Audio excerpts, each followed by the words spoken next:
À vous donner plus de détails, nous allons y revenir. Ensuite, on passe au chapitre 4, où le roi Nabuchodonosor lui-même est sous le jugement divin pour avoir cru qu'il est au-dessus de tout. Il peut tout se permettre parce qu'il était empereur et il dominait le monde. Mais il a oublié qu'il y a un Dieu de cet univers. D'accord? Qui contrôle les saisons et les empires. Et il a reçu une leçon extraordinaire et c'est un témoignage qu'il va faire au chapitre 4 pour reconnaître que même s'il est puissant,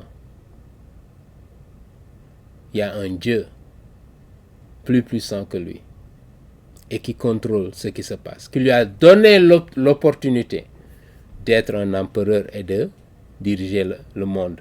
Mais cela ne veut pas dire qu'il est tout puissant, que tout le monde doit s'agenouiller devant lui.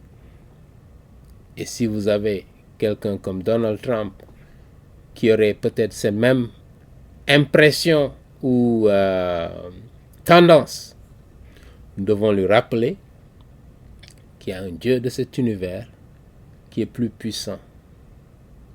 Amen. Nous prions pour lui au moment où il s'apprête à être intronisé comme le président des États-Unis. Et nous prions pour que Dieu lui donne la sagesse de mener son terme dans la paix, dans la réconciliation de tous les Américains et dans le respect de la dignité humaine. C'est notre prière pour ce président. Mais que Dieu lui ouvre le cœur, le convainc, je dirais, le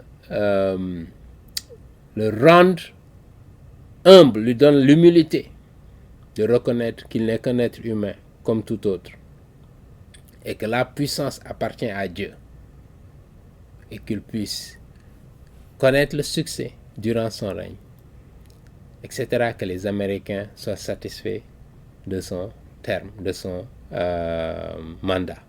Amen, c'est notre prière.